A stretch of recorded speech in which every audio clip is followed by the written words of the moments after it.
you kind of versed in photographic history, you may recognize that it's a restaging of Horse P. Horse, Main Boucher Corset of 1939.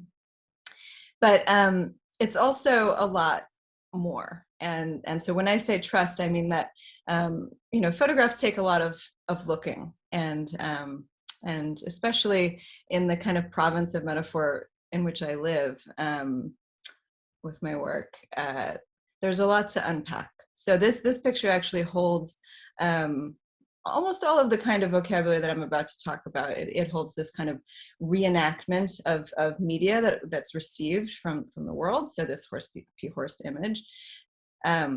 It holds the idea of the experimental photograph. In this case, this is not actually a corset that I'm wearing, it's a sunburn.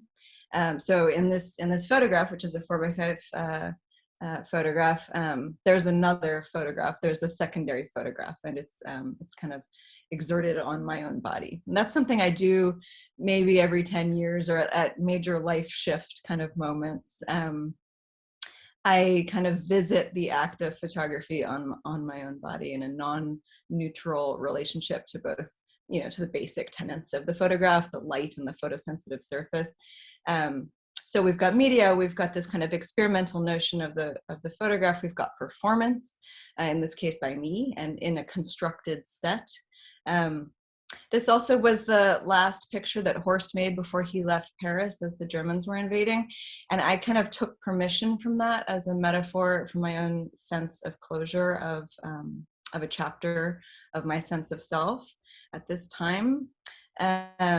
So in that gesture, you see two more of my tendencies, a kind of taking personally of the political and a preoccupation with loss. So again, this is a picture you won't necessarily see typified as I go forward, but it holds a lot of those things, and it's a bit of an introduction to me. On those lines, to give you some first reference points, when I say I'm interested in media imagery, it's not necessarily only fine art imagery or imagery that you receive in that way. It's oftentimes like vernacular images, so that's family pictures, or oftentimes pictures that kind of come through our our daily scroll. Before you get out of bed in the morning, you can look at your phone and you can see images of your family, your region, your nation, the world, and you kind of invest before you even leave the bed. You cathect, identify at all those levels. You're thinking about yourself, you're thinking about your mom, you're thinking about, a protest down the street, you're thinking about, in this case, a protest in Kyrgyzstan. And that's part of what I think it means to be a 21st century citizen, part of what it means for imagery now to be public. So this is a picture by, not me, Vyacheslav Asaledko. And it was of riot police in Bishkek, Kyrgyzstan in 2010, and they're being stoned by protesters.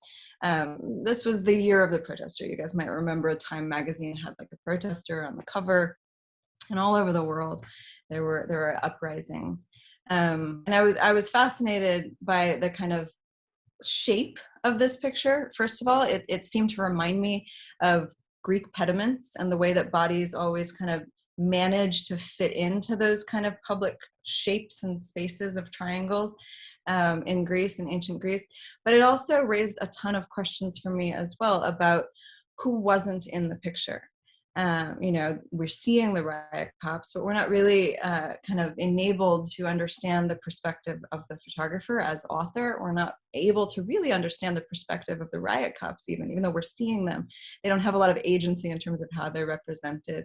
And certainly we don't see the rioters themselves. They're off screen. So a photograph always has a bystander. Even when it has a subject, there's always someone just outside the frame. So we're not really seeing the agency of the author, the subject, the bystander as subject, or even of the audience. And we see this a lot now as a problem with photography, where, images of trauma will circulate, and they circulate without regard to who's seeing them, whether that's of Black bodies in the United States, or in this case, how does this image sit with Kyrgyz people versus protesters in other countries? Not that I think that this is an unethical image, but it raises all of those questions, and it raised them for me at the time. I was thinking about public imagery and pediments and shapes, and I really wanted to to restage this, to enact it in a way. So we saw performance in my own body, but the more typical process for me in terms of performance is engaging other people's bodies. In this case, I bought them riot shields and riot helmets off the internet, and asked them to wear clothing, silhouette of which would kind of approximate cop uniforms, but I couldn't afford to buy them all boots. So when they came in for this photogram, these are just friends of mine, you know, they ended up having these shoelaces, which you can see in the final photogram, which I think for me really made it clear that this was not a documentary image. If for anyone else it was unclear, and it was, people would often, as they do with photographs, kind of beg the question of my identity. Am I Kyrgyz? Have I been to Kyrgyzstan? Was this photoshopped? Were these real protesters, real riot cops? And I asked them, you know, to and again kind of establish this kind of trust with me, the trust of looking, and to really think about whether those kinds of shoelaces would have been available to riot cops, or whether this kind of palette implied anything beyond the enactment in a studio. You know, I was heading for like a midnight blue, but it's divorced from context. You know, we don't have even the context of the pavement in this case, right? So we have performance, we have props, we have enactment, in this case not by people who were there, and in this case by citizens just like myself who needed to spend a little bit more time with this notion of protest and to feel it in their bodies, to understand it a little bit better, to bring it home.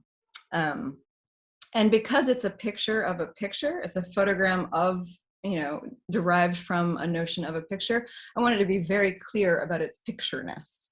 So I framed it, even though it's 10 by 20 feet, you know, it's a really big picture, but it's framed intentionally. And you'll see as I go on that I make very conscious choices sometimes about not framing things or installing them in physical space. But this one is a picture with this kind of iterative linear formation.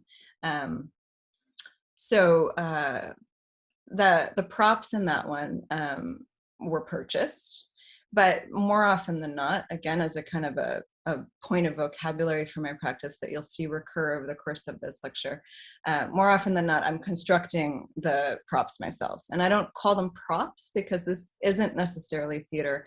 I call them negatives. They're constructed negatives, sculptural negatives. And at first glance, this is like really closely aligned with reality. This is a drum set. It's in fact my father's drum set. This is the one Scott was referring to. But then you realize that it's impossible to play. It's constructed according to the language of light and the language of photography, which is the language of light. They're glass cast cymbals and empty steel hoops that are welded around kind of the absence of drums. So you could play it, but you'd probably break the cymbals, and you could only get a certain kind of a percussive sound off those hoops. Kids, of course, have no fear, and they would come into the show and, like, you know, hit the pedal and try to make the glass make noise, which I love. I'm not using those kinds of materials to glorify them and learn about industrial production as maybe we think about when we think about Moholy-Nagy and his light space modulators. I use them for metaphor. In this case, the negatives materials read as really vulnerable. You know, the glass will break. The welded hoops are kind of skeletal. The drums are sharp and empty. And they also cast good shadows, which is photographic, right? So as you can see from this photogram of my father playing them, or pretending to play them, that resulted from their exposure, you can see the way that the kind of metals and glasses cast these like really beautiful, kind of articulate shadows. But in addition to that, they are metaphors. They refer to the condition that motivated their making. So that may not be important for you as an audience, but it's important for me as in terms of a catalyst. My father had recently been diagnosed with cancer, and I wanted to spend more time focusing on him as he practiced in my studio. He set up his drums and he liked to practice there. and I made the choice to focus on him. You know, the drum set is always already a sculpture. It's kind of molded around the body of the drummer. It's elective. You know, they choose these things very specifically. They put them at very specific heights, and that's a very sculptural process. But I needed to reconstruct it exactly so that I would know his body, so that he could, in effect, at first play it. And so again, I'm kind of introducing you to these terms of my work before I launch into kind of more kind of elucidation of the projects themselves. So I want to take a second to talk about the question of sculpture's relationship to photography, because you can see that negative as just a sculpture, right? Like you can walk into a show, oh, there's a sculpture. Yes, it bred the photographs that are around it, the photograms that are around it, but it could just be seen as a sculpture. But there is a history in photography of a relationship to sculpture. And this, for example, is where people usually start that relationship. It's Brancusi's photograph of his own sculpture from the 20s and 30s. He did a lot of communicating his sculptures. So the photograph here is just a vehicle, a lovely vehicle for the communication of a sculpture.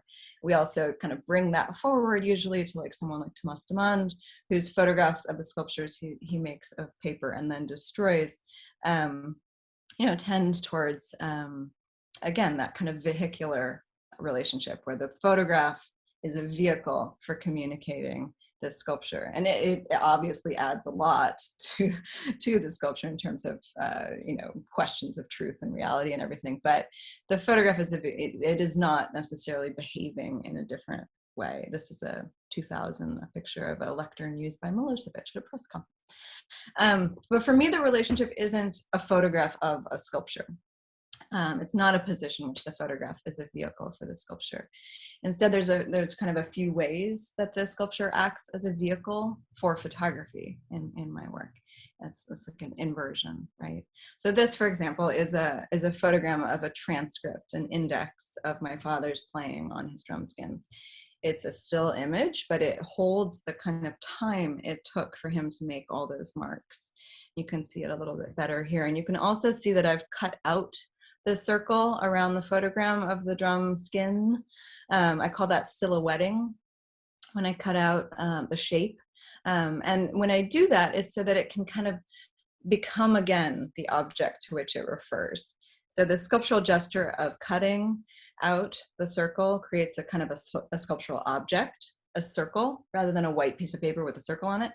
And the sculptural presence of this picture then is just a prompt for the way you're going to process it as an audience, as a viewer, as a spectator. If you wanted to, because it's a circle, you kind of have more physical permission to hit it, you know, to transcribe your own marks onto it. It almost invites that. And for me, that lives more in a tradition of, say, a Jasper Johns painting of a flag. It's a representation of a flag, but it's also a flag to which you can pledge. You know, when a representation re-enters the physical space of what it kind of purports to represent, you have a new avenue to think about symbols and signs and how pictures function that way, how they can kind of remind us of real events, but also be a real event in present tense. Does that make sense? So this is a picture of a flag, but it's also a flag, and you can pledge to it. This is a picture of a drum skin, but it's also literally something that I'm suggesting quietly that you might be able to hit. And this is a kind of a brain tweak that I use once per show. Usually, it's not something I do every, you know, in every piece, but it's always there for me as a game. This is the same body of work as the drum set, which I call stagecraft because of the kind of magic implied in how theater people work. But it's a photogram of curtains that comprise the wings of a stage, but it's reinstalled sculpturally, right, in real space. It's occupying real space and at the same time creating that space by being in space. So it's unlike Riot Police, it's not framed, right? It's on this speed rail kind of rod, and it creates the question because of that, just because of that gesture. Can I open and close these curtains? Can I hide behind them? Can I enter from behind them? What are the wings of the stage psychologically or physically? How does that relate to this catalyzing question for me of my father's mortalities, this question of entrance? So for you walking in, you might just see this beautiful, you know, red curtain. But again, I trust you to spend time with it. and to imagine, why did she make this choice? Why is it not framed? Why is it in space, even if only by 8 inches, even if it's only off the wall by 8 inches? What's that choice? Why is it to scale? Photograms are almost always, you'll see, they're not always, but they are almost always to scale, 1-to-1 scale with an object. In this case, they are. And so that helps to establish a physical relationship and a psychological one for you between the thing and the represented thing, I think. But again, okay, with the same series, there's a kind of core rapport I have with sculpture, which is when I get into the dark and I play with it. I made those beautiful glass symbols so that light can go through them. They're transparent in the same way that glass negatives or film negatives are that way for a reason, right? My steel lines in my drum set and my cast glass, or as you'll later see, ice or resin, casts really good shadows. Glass especially is amazing. And I can play with that on photosensitive material. And with Stagecraft, actually, I think it was the first body of work in which I began to use 2 competing enlargers to create competitive scale in terms of my shadows, and also competitive color. So they would begin to kind of cancel one another out. And one sculptural negative is very generous and can generate kind of question after question until I lose the narrative. In this case of my father, I didn't want to stick with the literal nature of man plays drum, father potentially dies. I wanted to lose that narrative. And so the kind of recurrent activity of cycling light through the same negative in different configurations, really helped me kind of lose that narrative and end up with jazz, with the kind of improvisational layering of just received kind of line and form and mistakes, the occasional burn. So those are kind of introductions to terms, performance, sculpture, media, enactment, all this stuff. But I also want to, again, set a couple of terms that help unfold the work in a different way. And those terms are thinking about the work as if centered from the position of the author, me, the artist, centering the audience, and centering the subject. And we'll cycle through some work that shows the way that I think about that in each different project. It's been a really important thing for me to think about this year, and I think you'll see why. But the terms that I just went over, I set those up basically in 2008. These ideas of the relationship between sculpture and photography, personal and political memory, whose performance could best access either of these kinds of memories. And to kind of show you where that came from, it came from this piece, The Kitchen and Its Negative, which I made after I broke up with my second fiance. And I wanted to express the kind of loss that happens in a moment, right? I'd just been to Hiroshima. I looked at the shadows burnt into buildings there at the moment of the bomb. And although I wasn't trying to set up a kind of a literal correlation between the 2 events, I wanted to borrow the idea of a non-neutral light source that touched all of my home. So I traced the shadows of my kitchen, a kitchen that I had built, right, out of plywood with steel. I used it as kind of a mask, and then I burnt around the mask with a roofing torch. And I really thought of that image on the left, this kitchen, as a photograph. And when I took the steel off, I realized it wasn't a throwaway. It was actually an inversion pictorially, sculpturally, of that space. So it's really a negative. So this is my first constructed negative, and I always now reconstruct it in the same space as the kitchen and install them side by side.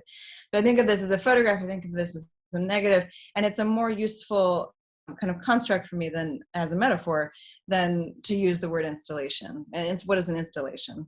What does that mean? A photograph has a relationship to truth and to memory. So this is the interior of the kitchen. And for me to call this a photograph was a kind of a foundational idea about where the rest of this work could go. but why spend so much time, right? Why spend so much time on process and the body and materiality and performance and sculpture and all this stuff? Why not just photograph my kitchen and kind of call it a day? Why do these things come into actual human relations that mean something to us? Like why might space have anything to do with the way we relate to each other and to representations? I think that's the kind of like basis for why it's important for me to look at all three of those actors as such, the author, the audience, and the subject, to activate their sense of agency. And those three categories, I've thought about them all year, and it's really changed the way that I teach and process photography. So the pleasure that I take in process, right? The loss of narrative and the doing, the going into the darkroom with the sculptural negative, that's my pleasure as an author. And it's what I share with all the photographers I admire, probably all of you, whether they're cameraless, as in kind of Lottie Jacobi's mid-century photogenics, or whether the work is made with a camera but indulged in the darkroom, as with Mario Giacomelli's entire output here, one of his mid-century passagios, or really anything from constructivist photography to the modernism of the Yale tradition that I emerged out of. When you center the author, you can incorporate anyone from Rodchenko to Robert Frank. It's about how they see, how you move through the world. You can cover that with technique and anecdote, the kind John Sarkowski helps us out with in the book, Looking at Photographs. This, for example, if we're going to look at this picture of mine from my relief series, from the position of the author, I was looking at safety strategies of migrants from my own family's history and the histories of the people I spoke with around the world. In Cuba, there were stories of migrants coming by sea at the time. My strategies as an author, and we'll see more of this body of work later, but my strategy as an author may incorporate all kinds of things. In this case, it incorporates digital negatives from a 3D model of a circle buoy, as well as real objects. I printed out that 3D model on a digital transparency. I contact printed it, again, 2 enlargers, competing light sources, and then I threw a ton of a ton of water and ice on top of that digital negative and completely destroyed everything. The ink's running everywhere. So in that process, it's a unique print. I can't make it again. It's as impossible to replicate as any other performance. And so I locate there the performance of this photograph as my own. I'm not asking someone else to do that for me.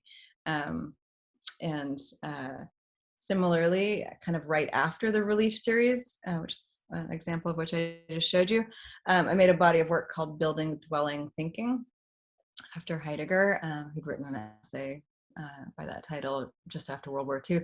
And he had been writing about how holistically to rebuild the world after the Second World War.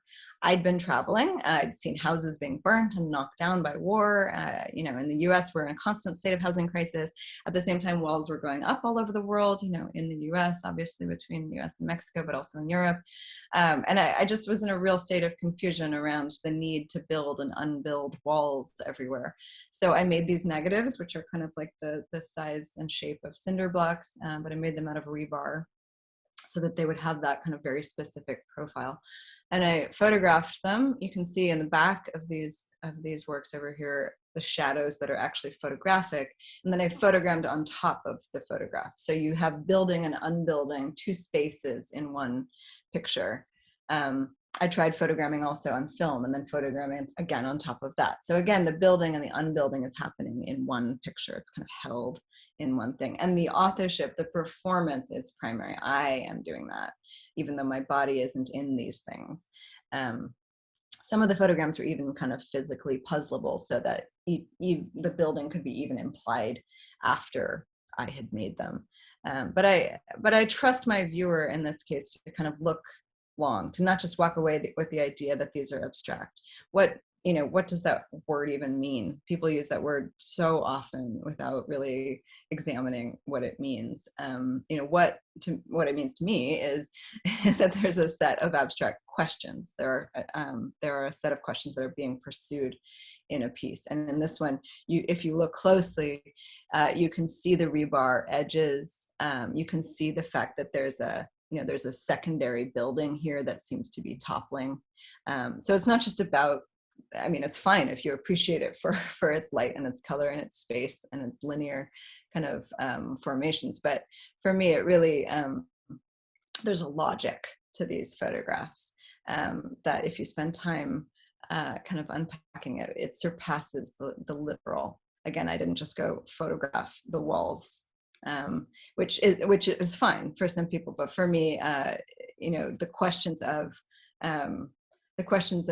of these different actors has taken on a new kind of dimension in how I then have to think through my role in these kind of global processes. I'm of course not above being literal as an author. I photogrammed signs, for example, that I saw around me at the time that I was making this work.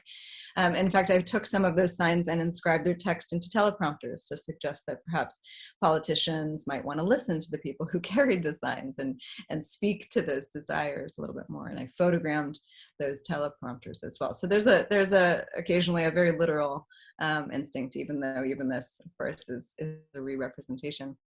But I also may then become preoccupied as an author with the phenomena occurring while I work. The fact that the ice cubes are throwing these crazy shadows, or that the metal of some part of an implement is casting a reflection that blocked light, or that the water started to look like an 80s poster, right? Like the voice, the language that all these different phenomena of material elicit, helps me, as with the stagecraft work, lose the object, lose the narrative, and pull through a material thread. It happens that way because that's what it feels like to be responsive when you're working. I think anyone who photographs in any way knows that, right? You're responsive as you go. And very seldom is photography theorized from the author's position, other than by people like you and I, like artists. But Baudrillard, who was also photographing at the time that he wrote this text, he gave it a shot in the 1980s.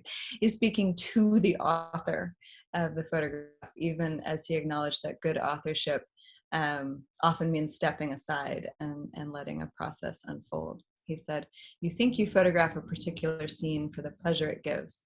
In fact, it's the scene that wants to be photographed. You're merely an extra in the production." So, on the other hand, at the same time that I'm focused on authorship, or enjoy it, when I make projects, I'm also really focused on the way they're received, not in terms of judgment, not like I'm worried about whether you think it's good or bad, but in terms of physical and psychological encounter. You can see that from the kitchen piece I showed you before, where you can only see into it from windows, for example. Or this one's called Broken Windows Theory, which is a piece I made in Chelsea in a foyer, which the photograms on the walls seem to re-represent the windows through which you look in on them. The only difference was that the photographic walls were shot and broken up, whereas the glass ones that were extant were not. And I meant that to kind of suggest an alternate present. I wanted people walking by on the street to stop at those windows, look in, and be like, huh, what if? I don't, there were specific circumstances surrounding that. But basically, in making it this way and in imagining it, conceiving it for this kind of a context, I'm centering, right, an audience. And someone who writes about that kind of perspective would be Susan Sontag, right? We read her when we want to think about viewership. She said, "No we should be taken for granted when the subject is looking at other people's pain." And I think about that a lot when I'm working with communities, right? Like I need to understand who's receiving these images and how, who's receiving these installations. And I want to suggest that that's actually just as classically a photo, even though this looks weird, it's not a classic photograph, but I think it's just as classically a photographic way of imagining our medium as anything two-dimensional, or as anything John Sarkowski or Baudrillard ever said. In fact, just to throw a little history at you, Daguerre, before he invented the diorama, 17 years before, he had been working, for 17 years, he'd been working on diorama in France. And this kind of four-dimensional light show ended in literal flames the moment he unleashed the daguerreotype. It blew up in flames and could not be reconstructed. People would come inside the diorama to kind of encounter light's movement over the face of a picture plane. It had a representational picture painted on the front, it had an abstraction on the back, and the light would come through it and create for them something that represented nature that they didn't even expect, had some relationship to the objective re-representation of nature. Nobody walked into this thinking that's a volcano that is exploding somewhere in the world at this time. They were expecting representation. And I think that this, as an origin story for photography, kind of grounds our medium in metaphor and performance in a way that you kind of lose when you just stick to Talbot and the idea that being a bad draftsman, photography enabled him to kind of, get a picture down a little bit more accurately. I love the idea that photography actually comes from this space of the light show.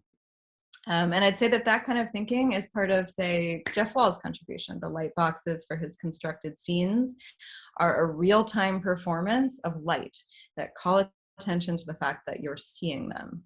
You have the feeling also that they're not quite real, but they represent your experience. So they're centering an audience because they're thick, because they're full of light, because they reflect, and because there's something not quite right, even as they're very heavy-handedly authored. This happens a lot in theater, obviously.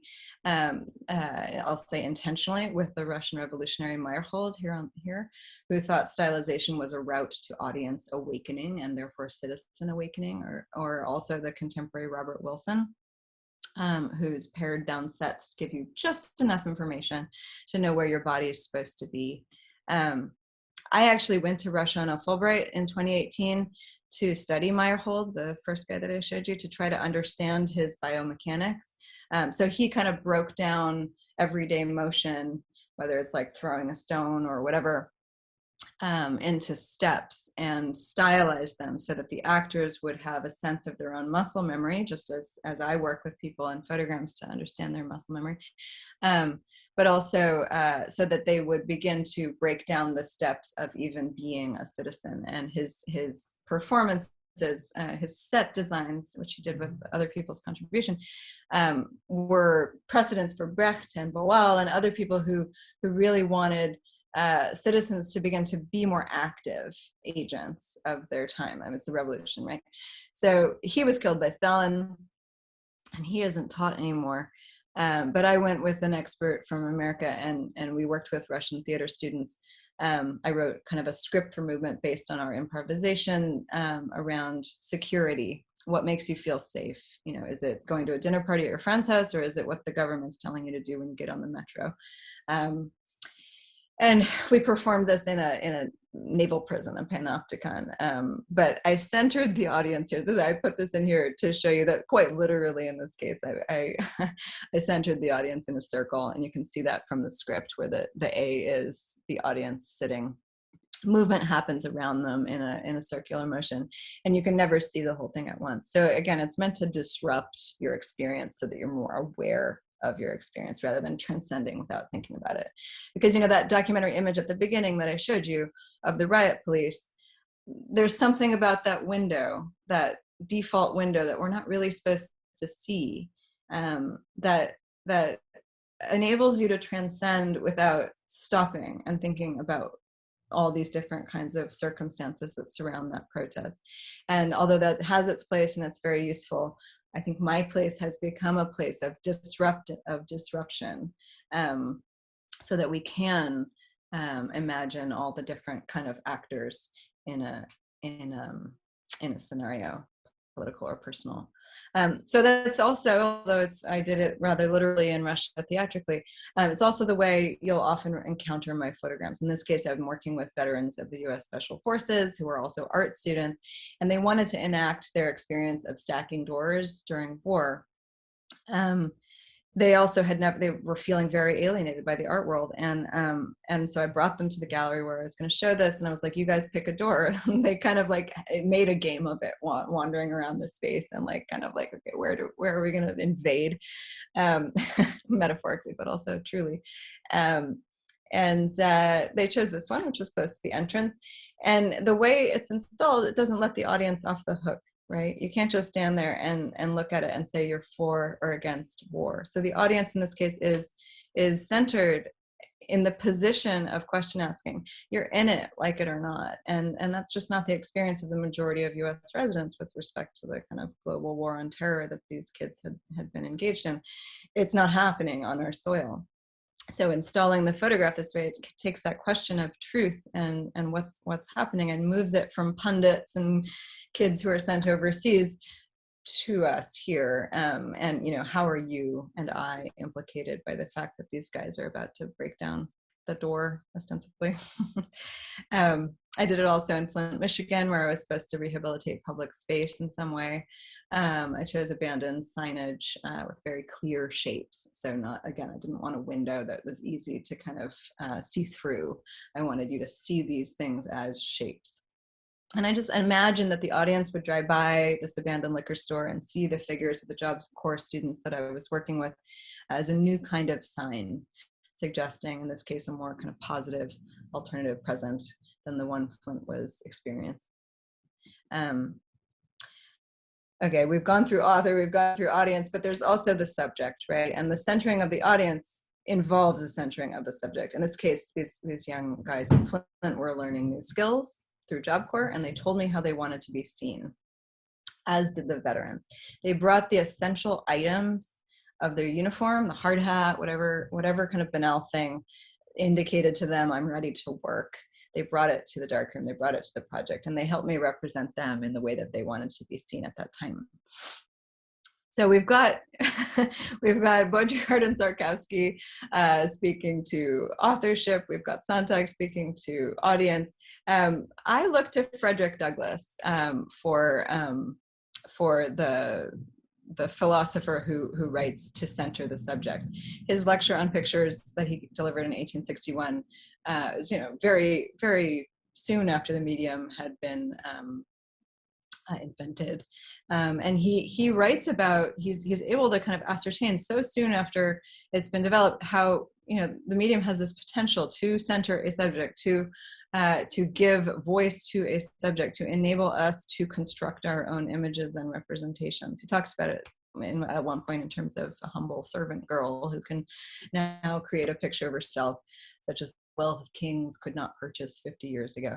And I'm so kind of impressed that this very current need that I think that we see in the ethics of photography to make sure that our subjects understand their own agency in the process of their representation is one of the first kind of philosophical tenets of the medium itself. He was also totally handsome and photographed all the time. An example of another contemporary photographer, I'm just trying to set context and shared reference points with you so that you understand each of these things and the way they play out in other people's work as much as myself. So Dawood Bey does this centering of the subject a bit, you know, as with his class pictures. He's got a language, his own authorship, but so do the students. He's given them the chance to speak to what they're feeling and thinking a little bit more than the picture can reveal. So I do this whenever I'm working with subjects. I ask them how they want to be seen. With the vets, I ask them, you know, which objects would help them get back into a memory. And then I remake those objects. So the drum set from my father, you know, the hard hats and the riot shields for the kids or the students who were reenacting Riot Police. In this case, the veterans, it was their guns. They had uniforms and they pulled them out of a duffel bag, and the smell of having done so kind of elicited, unleashed a torrent of stories, which was really beautiful. But the guns were what got them back into position, because I had in fact kind of cast them from the exact models that they asked for. They're the right size and shape for the body. I was raised by pacifists. I'd never really touched guns before, but that didn't mean that I didn't need to now understand them. And so I made a whole kind of body of smaller photograms trying to understand the way these guns operated. But when it came time to exhibit the guns in the same space as that kind of yellow, apocalyptic orange colored photogram, which is the color they wanted, I exploited the fact that they're resin, right? Again, that metaphor, using a material metaphorically. It's a material I associate with history, with artifacts. And then I put them in a case that you'd like see at the Met or whatever, in the weapons room for medieval times or something. So we could look at them from that point of view. Again, it's not interesting to just be pro or anti-gun in this case. A gallery is a seminar. A gallery is a place for question asking. Of course, it's a place to buy stuff. It's a place to affiliate with ideologies, but it's also a real place for question asking. And we have to look at the things that constitute our 21st century citizenship, and ask, beg questions of them. So I put them in this weird little vitrine, and it has a label that speaks to their identity. And because of that, I'm hoping that, again, centering the audience's experience of this, can we look at it together as a part of history? Photography doesn't always look at its negatives, and these are negatives, metaphorically and potentially literally. But I see the artist's role really as having the patience to do so, to kind of sit with the elements of both artistic and political process a little bit longer. So, okay, so now we've looked at how I reconstruct from media, such as this Z backscatter image of a truck being scanned at a border, which I reconstructed in 2010, and that's me with short hair. Or this piece, Hold Your Ground Egyptian, which is the reconstruction of a document which was circulated at the time of the Egyptian Revolution, for which I made sculptural negatives, like an organza hoodie or resin sneak. Actually, my mom sewed the organza hoodie. I am a terrible seamstress.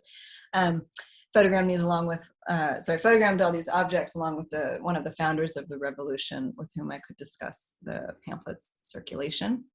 Was it real? Did it help? Did citizens learn to protest because of it? Did they all wear hoodies and sneakers and follow the plan? Again, my role is to have patience with this object and not let it disappear without begging questions of it. Real life is complex, and we need to spend time with it.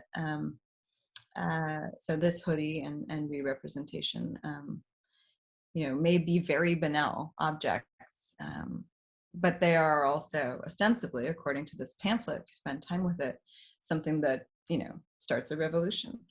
And that's how I kind of handle my negatives. What's the simplest object that can represent this experience a little bit longer and a little bit more just evocatively, so that we think about it a little more. I made this safety vest out of ice so it would melt. And unlike the security implements I used to make the photograms in this relief series, which is in this case a life raft or a safety ladder, I took that ice cast of a life vest out into the water and I filmed it melting in a variety of oceans, which of course meant that I had to be with it, right? I had to put my body into the scenario that I was trying to depict. And I'm out there swimming as it melts. So I'm trying to kind of visit the experiences that I've had, or that others have had and told me about, onto my own body more and more and more over the years. This one, similarly, when we begin to hear about the kind of items that are being denied children at migrant prisons, pillows, toothbrushes, I wanted to visit that experience on my own body. So I made an ice cast of a pillow and listened to the hearing of the government arguing against safe and sanitary conditions. So it takes like an hour and I have to like sleep on this pillow. This is the pillow. I'm listening for that entire hour to this kind of horrible government hearing about like why it's okay to deny safe and sanitary conditions to children. It's an endurance performance, obviously, on video, but it's not meant to imply that I'm trying to pretend I'm a migrant. You know, I'm enduring the news, right, as we all do, and registering the way in which I'm implicated in it, registering that in my body. So in all of my projects, you'll see that, like, in many cases, I'm contending with someone with whom I have a relationship, or you know, a scenario with which we all have relationships, in which we're all actually implicated.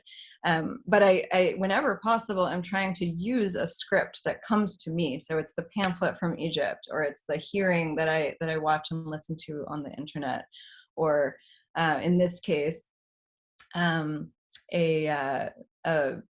can barely say it probably, but a floor plan of someone's memory of a club, someone who went to a trans night at a lesbian bar in Los Angeles that's now not extant, doesn't exist anymore, made me a floor plan. So there are like 5 floor plans from memory that were created. And I took those scripts, I'll call them scripts, but they're really just like floor plans. And I made, you know, a space for those people to come back and enjoy the club again. So they had written on their floor plan that there was a pool table. And again, I'm making it out of clear material so that it functions as a negative. They had indicated that there was a bathroom with a hot water heater that was too close to a sink, where women might want to put hairspray on. So I put these negatives into the gallery, let everybody play with them, write on them, and then re-photogrammed them, using the gallery both as a gallery, a club, and a darkroom. So we had several openings over the course of this thing that kind of centered the subject, the people who used to go to the club, centered the audience, all of us being able to participate in this thing. And then, of course, you know, I acknowledged my authorship, not only in the fact that, like, I'm essentializing what they're saying as far as what a pool table is, but I put my image into the club wherever they said there was an image on the wall. This one was a Marlene Dietrich image. I stuck my face inside of it and made an experimental print, et cetera, et cetera. So I show this to suggest that even when I'm working on issues with which I don't identify, I'm trying to be very clear about my position with respect to these communities, and also their input and how that affects, you know, a kind of a script for me of what's to follow. But what happens when there's no one left to collaborate with? This was my last solo show that opened and closed just as COVID was hitting. It's called The Photograph Is Always Now. And my father did die after a bout with cancer. And I was left with only, you know, iPhone pictures from the experience. This was the first kind of way that I decided I could deal with this body of memory, which was just like printing out an iPhone image on a transparency and photogramming it again and again and again. And I'll use the word photogramming, but it's not really photogramming. It's kind of an experimental contact print, right? Where the material becomes a metaphor. So these are just little silver gelatin prints where I'm kind of throwing the chemistry down and trying to find my dad. So each of them is different. It's just how much paper was left in the box. And sometimes I find an ear, sometimes I find a nose, whatever. And that process of kind of using the chemistry as a metaphor for the search for not only him, but for this, you know, how to process a year in which, you know, there were many traumas, right? The script in this case for me was the space. Diane Rosenstein's gallery is kind of laid out like cathedralically. And so I would go through the space and suggest, okay, this part of the choir is where I'll put my Stations of the Cross, my Via Dolorosa.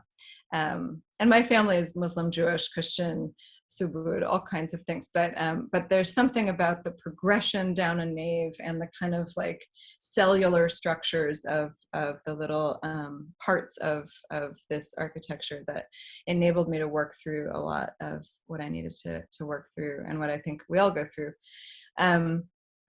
So my Via Dolorosa showed these kind of traumatic moments from that year, from the beginning, when he entered the hospital fine, through the stem cell transfer, where I was trying to photograph myself with selfies for my mother, to know I was fine, which is pathological, to a friend shaving my father, all these different kind of moments, all the way leading to the death.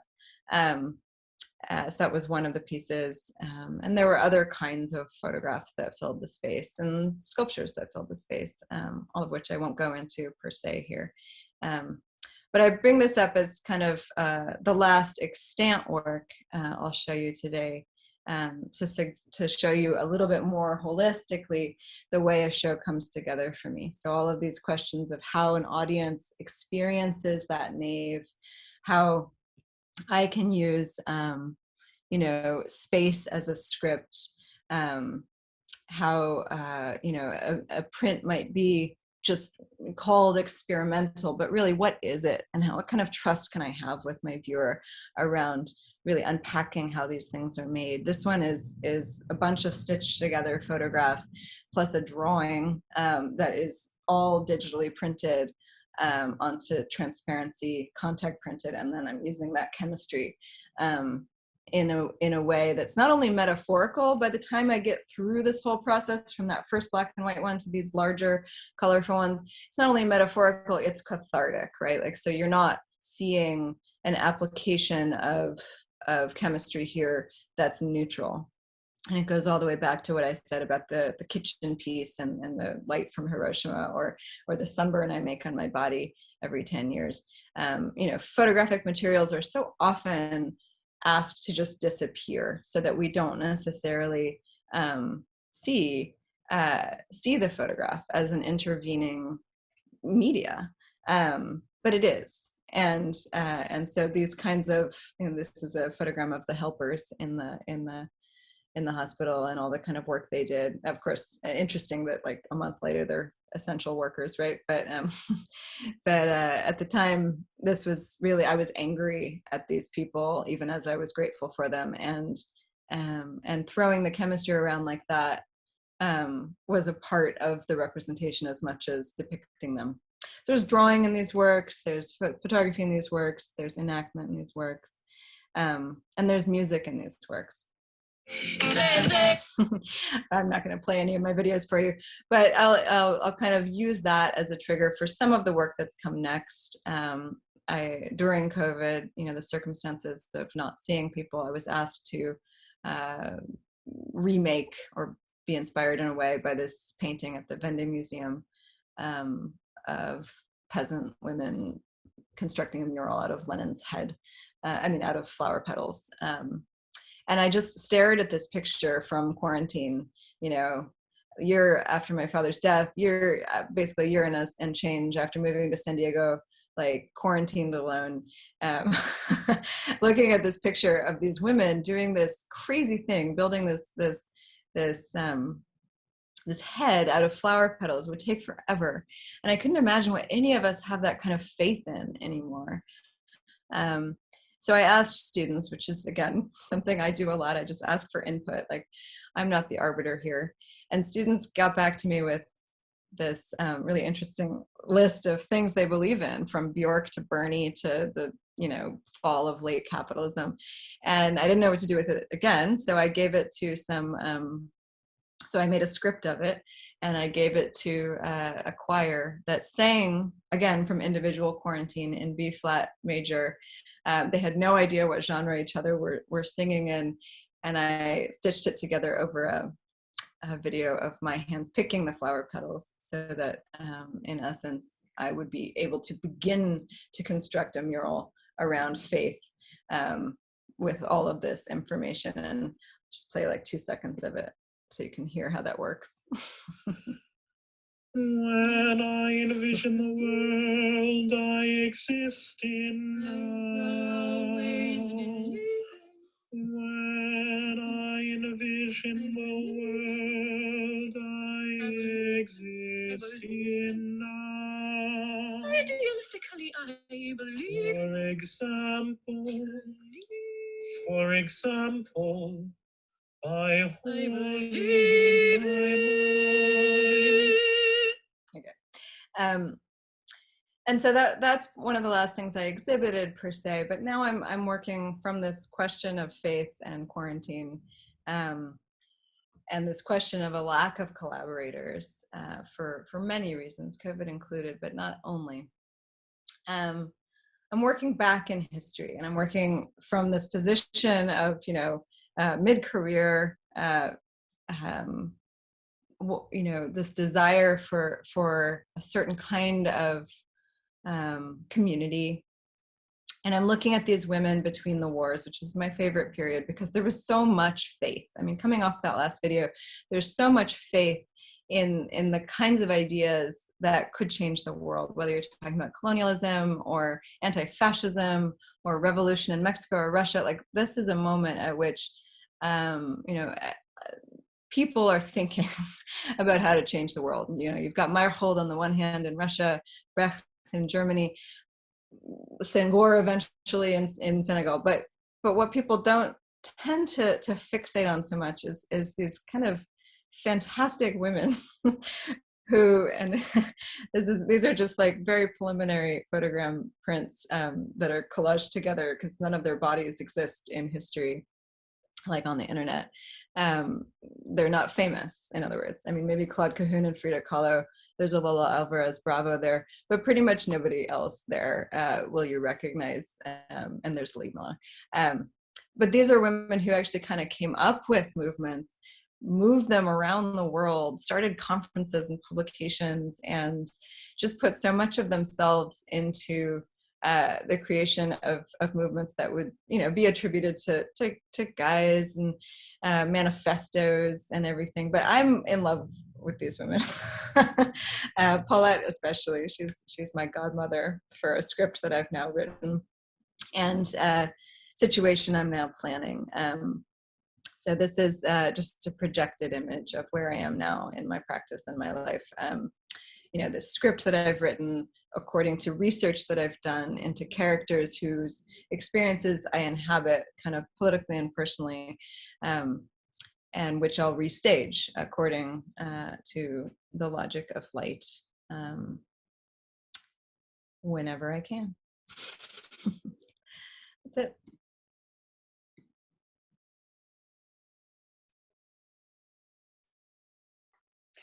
Thank you, Farah. Sure. That was pretty amazing. I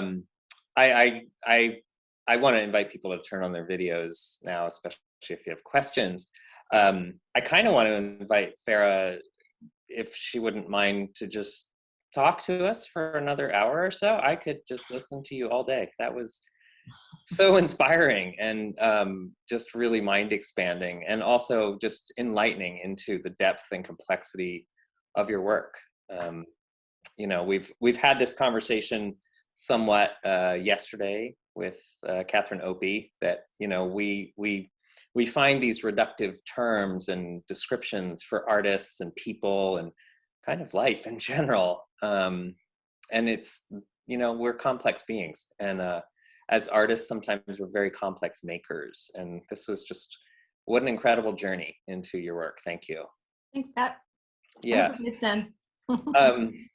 Yeah, no, for sure. And so what I want to do is, we do have a number of different comments as well in the chat, but I want to invite people to go ahead and ask these themselves, or I can call on you if you'd like to ask it. That's fine. If not, you prefer not to, that's okay too. There was a question early on about the color in your photograms, and maybe you could talk about that a little bit, because you mentioned that the soldiers, for example, wanted this kind of like nuclear orange idea, but if you could speak to that. Yeah, let me see. The literal question was, do you add color to your photograms? No, I don't add color. So if you, when you're printing in an analog darkroom, as some of you will know, black and white darkroom, you got a little light that you can see what you're doing. You got your contrast. Color darkroom, there's no light usually. And you have an analog color head that has magenta, yellow, and cyan. And you're usually controlling your color with magenta and yellow, not cyan. But hey, you could. And when I began to photogram in like, I don't know, 2002 after undergrad, you know, all of the defaults of the medium fell away. I wasn't using 8x10 or 11x14 or 20x24 or 30x40 paper anymore. I was using paper that was the size and shape of the objects or circumstances I was photogramming. And the same began to be true of color. So whereas before you're going into the analog color darkroom with a negative and you're trying to match it to something outside, now I'm divorced from context. I can do whatever I want. And so the question of color became more inferential, maybe. And for a while there, it was flat planes of color. So the Riot Police, you know, began with this idea of this nighttime blue, and it kind of expands to a violet, or the vets said they wanted to be apocalyptic orange, so okay.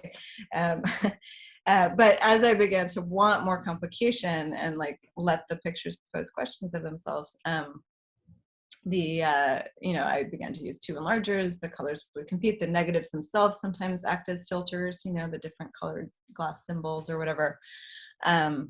So I don't add color to the photograms afterwards. It's just part of color paper photosensitivity to colored light.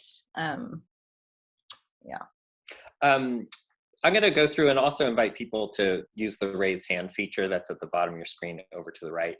That's a good way to do it as well. There's a direct message to me asking me to ask this question. And I'll just read it. Thinking about your comment about photographic materials, I assume the photograms are one of a kind, or do you make multiples? And yes, I can also answer that. They're one of a kind. Do you allow them to get dented or dinged? Or with some of the more experimental hanging, like the curtain, I was aware of its fragility at that size, or that it could be easily damaged during installing and deinstalling. Is this, oops, the question just moved. Is that something you consider when dealing with such large works? Yeah, I mean, they are like bodies. They do get, you know, scuffed to some extent. You try to make that only the case as a part of the making. I mean, I don't like to fetishize damage, but say I'm working with, you know, pokey glass and steel in complete darkness, it'll probably get dinged in the process of its making, not necessarily afterwards, you know.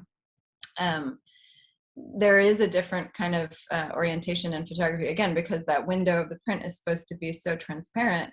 We're used to the idea that a reproducible medium of windows is supposed to be perfect, and and that's part of its quality, whereas you would never say that of a painting. You know, like if somebody touches it as it's being made, that's on purpose.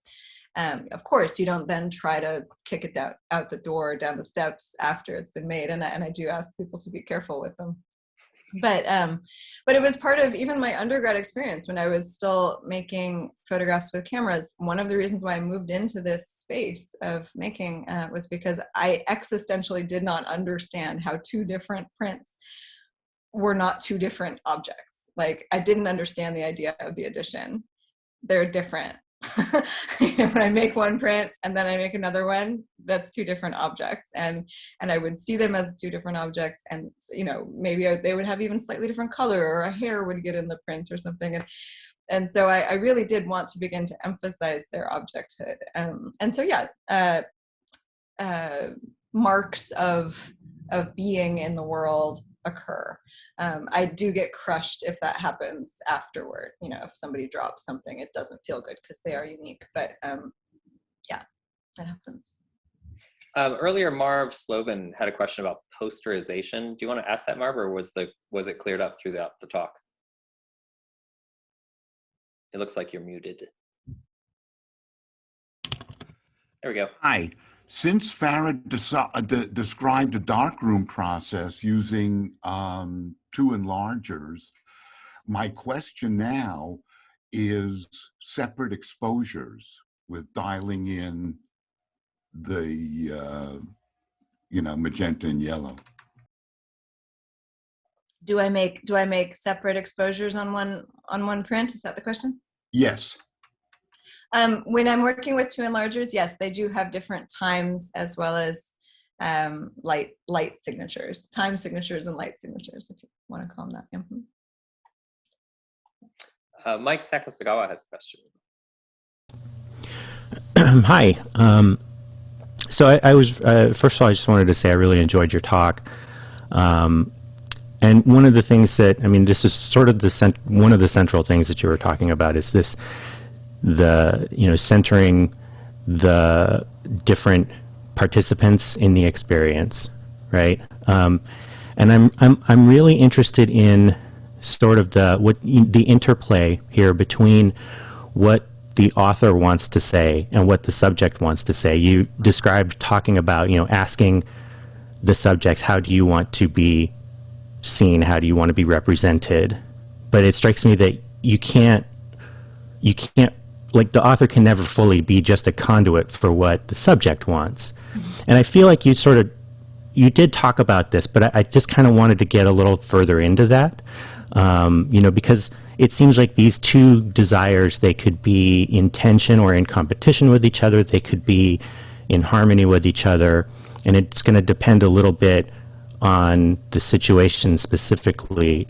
And probably it's always a little bit of both. But I wanted to sort of, if you could talk a little bit more about how you navigate that. And also, this might be a totally separate question, but I'm also really interested always in whether or not that interplay is legible in the work itself, and to what extent, if that makes sense.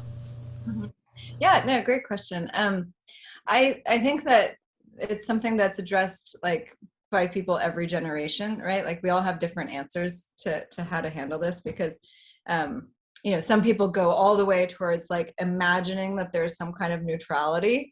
You can make a journalistic image and it is totally fact, or you can make a list of things in an archive and it is totally fact and it does not have any authorship. Of course, we know that's not true, and everything has authorship and everything is not neutral. Or you can say, well, I completely identify with this thing and this body of people, and therefore I have the right to portray it. I'm going to go out and make pictures only of women who are 42 years old. And I don't think that's accurate either as a strategy for me. For me, creative nonfiction has always been the only solution. And creative nonfiction, for me, I'm thinking of like George Orwell or Joan Didion, where there's no attempt to not have a voice, right? In literature, Hemingway's voice is different from Gertrude Stein's, but there's a transparency to the fact that it's an authored thing. So George Orwell can go out there and write an essay about shooting an elephant, and it's an awkward piece of colonial literature, and it says he's there. He says it's him. He uses the I, and Joan Didion does the same thing. Or like there are plenty of other authors I could use in that way. Or a Werner Herzog documentary will always kind of acknowledge its kind of fabrication. So yes, I do try to make those marks of transparency, marks of my authorship available to you. You might not see them, but over the years, I have tried more and more and more to make them available to you, because that's in large part my motivation for making. And so, yeah, the earlier pieces, there were quieter demonstrations of that. The divorce from reality, the shoelaces on the shoes. We're seeing that it's an enactment in my studio, not the real world. And then that begs questions of who's doing it. But I would notice that the questions weren't being asked. So I would be, okay, now we're going to show the negatives in the space. You guys are going to see that this is a reconstruction. Okay, now the marks are going to be on the negatives by the public. You guys are going to see that. Okay, you're not hearing it? All right, fine. So there's this built trust over time with and different strategies for each work. The current work that I'm doing right now with Paulette Nardal and Suzanne Césaire Lee Miller, those people are dead. So they're not going to speak for themselves except through their writing, through my kind of world building of their lives. You know, I've researched their apartment, and like Jane Nardal, Paulette's sister, only wore one earring. She would wear a hat and use a cane. And I want you to see these women, you know, in the same way that we do hashtag say her name now around violence. Like, what if we actually say the name of some of these historical figures and really re-embody them? But that still doesn't give them a voice because they're not here. So how can I then create that set-like environment and bring people in for whom this is a contemporary question, whatever questions these women were writing about, and they can speak as well? Because I just don't think anything is authored by one person, and yet I think that in the 80s, with the death of the author, people were kidding themselves as well. Like, you can't kill the author. The voice is there. So I'll set up those language parameters, and other people will add their own. That's how I handle it. I think everyone handles it differently, but that's how my ethics have kind of settled. Farah, there's a question to me here from Dottie Chichon. It says, in one place you said the work was on transparency. She's curious how you did that. Oh, just digitally. Yeah, I mean, I guess that's not true. Different circumstances for different ones. If you're talking about like the 3D sculptures of like the Lifesaver or whatever, even the U-Haul van, that's a 3D model. Those I would print out in order to contact print them. You know, I think Scott does that. You know, people who do contact prints in contemporary practice oftentimes do digital prints in that way.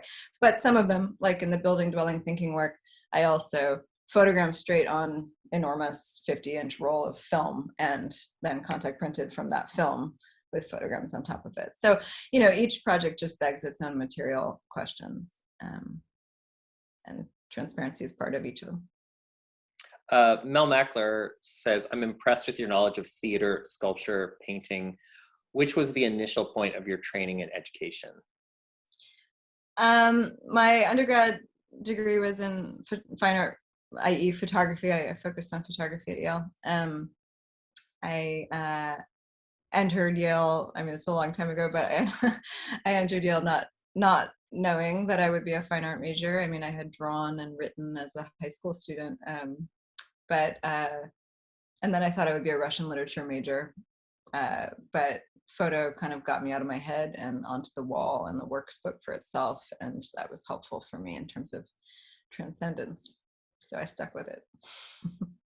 Rebecca Webb, did you want to ask the question? You want me to read it? Either or. I'll read it. Let's see. Does audience response inform subsequent bodies of work? In other words, does the object change in relation to the audience, for example, quantum physics? Yes. Read it, please. Okay, got it. That's the question. Yes. It does. Perfect. And then Morgan DeLuna has her hand up. Morgan? Hi, thank you for the great talk. I actually had a question. You were talking like about the piece with the symbol and the scratch marks in it, and just looking at like visual literacy. When looking at work, what are things that you recommend to ask ourselves or to notice to ask, like what why questions when we're trying to get past that topical layer of the work into the, you know, deeper subtext? As viewers or as makers, when you're, I guess it's both, right? As a viewer, I think as a viewer, like I put a lot of layers into my own work, but then looking at other work, sometimes I struggle to find the whys in order to dig for those deeper questions. Yeah. Well, I think mistakes are always a good place to start. If something seems out of place, it's usually a good loophole for transcendence. And I think that, you know, I think that's why, you know, photography has both, we have a weird relationship to that, right? Like, because on the one hand, there's this kind of like fetishization of the decisive moment when anything could be happening at once in the picture, and you know, the punctum, the idea that like you thought you were taking the picture for the fact of the war veteran, but in fact there's a bunny rabbit in the background. The bunny rabbit makes the picture. And I think that idea sometimes gets lost in a lot of commercial photography because, everyone wants everything to be perfect. And so they're losing out on the idea of the mistake being the real hook. But yeah, so aside from mistakes, I think choices. I think both things coexist in an artwork. And if I choose to make things on panels that are like this, it's partially a default, and a lot of artists talk about their work like, oh, it was the only material I had around, and that's valid, but it's also not valid the second time. So the first time it's valid, the second time you made a choice. And yes, photo paper happens to come on rolls, so I make things in these things, but I could seam them like any other photographer working at large scales. They try to make that seam not exist. I acknowledge it, and there are like 50 reasons why I do, but you would then ask yourself, why did she make the choice to leave that inch there? And then spend time with deviations and choices, especially if you're given the opportunity to see a room or rooms. I think my favorite show I ever, well, it's probably not my favorite show I ever saw, but a really formative show for me was a retrospective of Eva Hesse's in San Francisco, where you could see her thinking change room by room by room, and part of that is curatorial, but part of that is her. And first it's a painting on the wall, then the painting starts to have like a hair come out of it, and then the hair starts to enter sculptural space on the floor, and then suddenly you're hanging from the rafters, and you can see that unfold over the pages of the book that is the room. And so if you're lucky enough to see more than one piece, especially pieces that are made over time, I think you can see someone's thinking evolve, and that's what you're looking for. You're looking for thinking. Thank you so much. Farah, I think we'll take one more question, just in the name of time and honoring everybody's day. It's from Siddhartha. I like that Siddhartha has joined us. I like the reference. And it reads, brilliant, Farah. Your work challenges what we might traditionally understand as the time involved in making a photograph. Can you talk about time insofar as how and when we are to look, see, and receive it? I'm intrigued by the sense that there is no discrete beginning nor end to the work, photograph, sculpture, negative, place, and the acts of its reception. Yeah. Well, I have a good friend named Siddhartha, so there's part of me that hopes it's him. Oh, okay. But I don't know. I like the literary reference. I imagine it's regardless. Yes, it could be him. It's me. It's you. Oh my God. It's me, babe. Hey. Oh my God. Oh wait, I see Zach too. Oh my God. Wait, these are really good old friends from school. It's time. Yeah. Sid. No, you're right. I think that time is a big, beautiful question for makers, right? So I think photography oftentimes kind of handles it in terms of the index, like this kind of like artifact of time where it's just kind of been preserved, as it were. But I don't think even preserved time, like dinosaur footprints, actually stay static. And I think that handling the photograph as something that like is a trace of something that happened, but is always also present, is the kind of poetic pleasure that I take in this work. And I guess I get also kind of the privilege of handling it spatially, which immediately makes it a part of time. So I mean, there's work where there's more literally the engagement with time, i.e. video, moving image, but there's work that kind of transcribes moving image even in still image, like the transcription of my dad's playing on the drum skins. But I think all photographs also live in time. The photograph of the hoodie seems like one of the most static things I've made, but at the same time, it changes in meaning over time. It was shown in a show about Trayvon Martin at some point, because the object itself is banal and takes on different kinds of significances. So when I think about this current project and I think about time, I think about how I'm living with these women in history, but I'm also kind of making good on the promise to them now that their work portended at the time, you know, that it mattered, that their kind of mid-century lives mattered. And they never lived to see that, but they did. So time, I think is a malleable thing. Well, speaking of time, thank you for your time. Thanks, Pat.